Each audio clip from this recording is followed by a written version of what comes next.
So in Book 10, the Greeks are in the middle of the night staring at all of these fires up on the hill, the Trojan warriors who at first light are going to attack them and probably do some real damage, because now they know that Achilles is definitely not coming back in the fight. He has rejected the diplomatic mission to go try and lure him back, and he is, if anything, redoubled in his rage and his insolence now. He is not interested in helping the Greeks with their fight. So the Greeks are between a rock and a hard place. And Book 10 starts with Agamemnon kind of fretting about this. He's not sleeping. In the middle of the night, he's up worrying. And the Robert Fagel's translation gets it pretty interestingly. Now, as he scanned across the Trojan plain, Agamemnon marveled in horror at those fires, 1,000 fires blazing against the walls of Troy, and the shrill of pipes and flutes and the low roar of men. And now he glanced back at Achaea's troops and ships. He tore his hair out by the roots. He looked to Zeus on high, groaning from the depths of his proud, embattled heart. He's freaking out. He's having a little bit of a hissy fit here. The anxiety is preventing him from sleeping. And he goes out looking for, he just can't sit still. He is that anxious. So he goes out and he actually bumps into his brother. His brother Menelaus is also not sleeping. And they come up with the plan that, okay, we got to do something. We can't wait until morning. We got to do something. And Menelaus asked him, well, what are we going to do? And King Agamemnon answered crisply, tactics, my noble Menelaus, that's what we need now. Tactics? He doesn't say what those tactics are. He's just sort of desperate that, okay, we got to do something. So he's just throwing that out there. And then the two of them go around and start waking up a series of their senior counselors, the senior men on the Greek side. They wake up Nestor, who's always the great counselor. He is fast asleep when they find him. Well, actually, he's not. Well, he's sleeping. He wakes up very quickly. But then they go and they get Diomedes and Odysseus, and they're waking up all these guys in the middle of the night, and they don't seem to have much of a plan. They're just going, hey, wake up, wake up, wake up, we got to do something.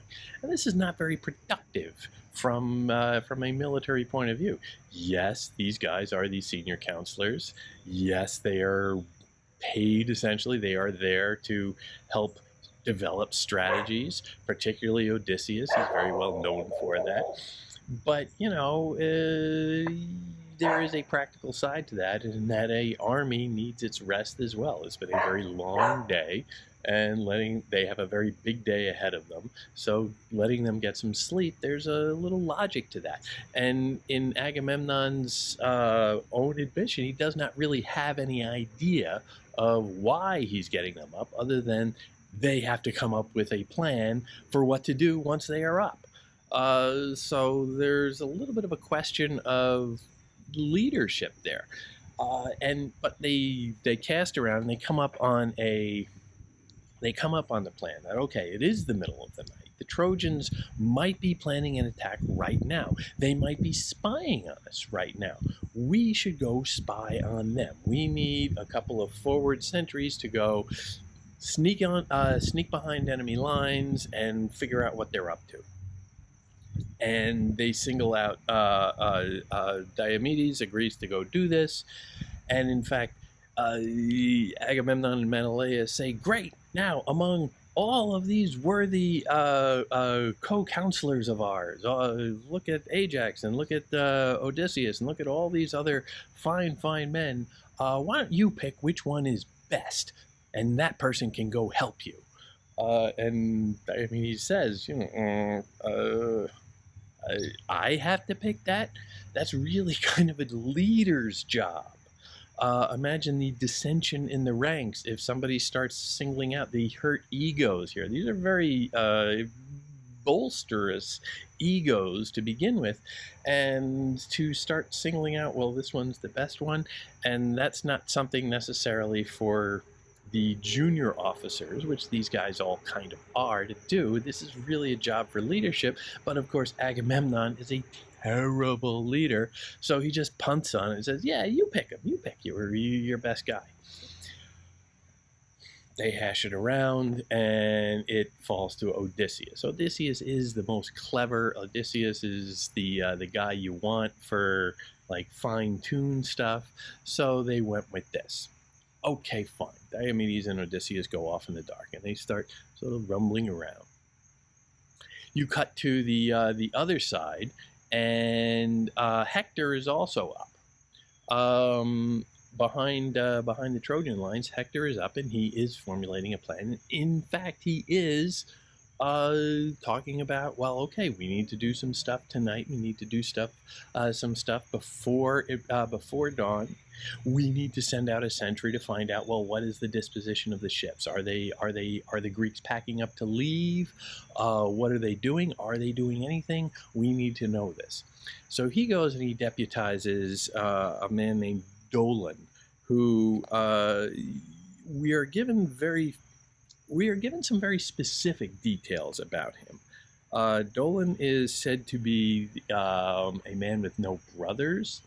Only he has sisters, and this detail is curious because we don't really learn that about too many other people, so it lands as a little suspicious. Is there something necessarily feminine about him? Is there something inherently gendered at all about the role he's going to play here? It's a curious little note that they strike there, and I'm not entirely sure of the point that the poem is making, but it's interesting. And of course, there's lots of swearing about and oaths and saying that, well, okay, you, Dolan, you're going to go out and you're going to do this, and oh, of course, I will do a good job, Hector. I will hold up the dignity of the Trojan army, and everything is going to be great. Don't you worry about me. I'm in charge. And he is swearing this with some great confidence that makes you figure, okay, this balloon's gonna pop. This guy is a little too overconfident, a little too overselling himself, so you know that he is setting himself up for a fall. Sure enough, he is captured almost immediately by Odysseus and Diomedes. And as all great swearers of their own courage and loyalty often do, he just collapses. He folds like a house of cards, and he starts blathering all the positions of the Trojan forces, giving over to the Greeks everything they could want to know from him, and he's sitting there trying to curry favor, say, just don't kill me, take me back to your ships, keep me alive, let my father know. My father can pay my way out. He'll pay a nice ransom, and then you'll have lots of money. My daddy can get me out of this. Yeah, it's pretty obvious where that's going. It's pretty clear that he is not keeping to the moral code of manliness that both sides, the Greeks and the Trojans, definitely cling to. He is kind of a weasel. He betrays his side for his own advantage. And the only thing that you're missing is him sort of like blubbering and peeing his pants a little bit. But anyway, the Odysseus and Diomedes go to this one spot. He says, okay, well, look over there, that group. I think he points out like a group that's from Thrace, and says, that group, they're right over there, but they got here kind of late, and they're separate from the other group. There's only like a dozen or so of them, but they have really good horses. So it's easy to infiltrate. You don't have to worry about tipping off too many others nearby.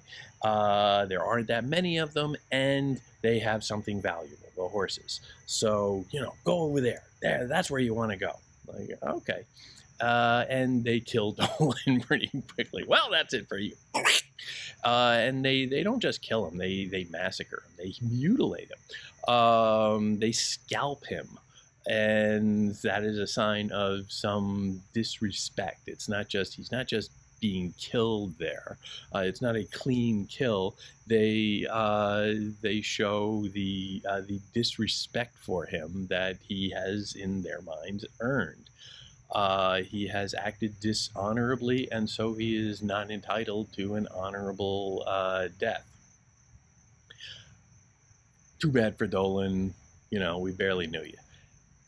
Odysseus and Diomedes sneak up on the Thracians and go through them and just start killing one after the other. And it is brutal, it is ugly, and it is just slaughtering people in the middle of the night while they are asleep. And the sleeping, I think, is significant here because Agamemnon really does seem out of place when he is going around kicking people, saying, "Wake up, wake up, wake up." He's doing it from a place of panic. Hector is also awake, but he seems to be strategizing. He is coming up with his own ideas, and he is implementing them in a way that is not panic-stricken. So for him, on that side, staying awake and being vigilant seems prudent. So, but it comes after you've already sort of like, it's like, oh God, you just keep waking all these guys up. They're going to be dead on their feet when they go to fight in the morning. Come on, Agamemnon, you schmuck. And then 2 minutes later, you're saying, yeah, okay, that Hector, he's a prudent guy. He is waking them all up. So it leaves you in a little bit of an uncertain position as to the wisdom of waking up soldiers who would otherwise be dead unconscious asleep in the middle of the night. And that's how all these soldiers are found, in the middle of the night. And Odysseus and Diomedes just go through one after the other and just Diomedes does most of the killing. Odysseus gathers the horses, and then they ride back into the Greek camp and are greeted like heroes. And it's a small victory in kind of they're still facing the same problem. They're still facing all of those Trojan troops. Yeah, they got rid of a dozen guys, and that's great. But there are still thousands and thousands of soldiers out there. So how great is this victory? What intel did they really get that's valuable in facing that? They got some horses. Okay. They managed to kill 12, 13 guys or whatever who would otherwise be fighting in full force in the morning, and it cost the Greeks nothing. Diomedes and Odysseus being celebrated for their heroism. There's a nice little thing about how they get brought in, they get cleaned up, they get a nice hot bath. They're treated like kings, quite frankly, treated like heroes. And it starts to generate these questions of, well, okay, what is the point of this war? What is a victory in war? What is a good strategy in war? No one seems to know anything. The answers always seem to be moving. Is staying awake all night good, or is it bad? Is going and winning a small victory, killing people in the middle of the night, which seems kind of grisly, quite frankly, and not super honorable? Is that the best way to go? Or is protecting your honor and leading with honor, like Dolan so famously does not, is that really the concern here? All of these questions get raised in this martial context. All of these questions are raised around the idea of war. So the war itself is being used as a proxy for human behavior and culture in general. What is human nature? What is culture? What is proper behavior in any given context? And here we have the war in just a couple of hours in the middle of the night. A bunch of people exhibit behaviors that were made to question, that were made to wonder, is that the way we should look at things? Is that the way we should behave? What is the proper way to live in an extreme circumstance that we can then relate to an ordinary circumstance? How do we live?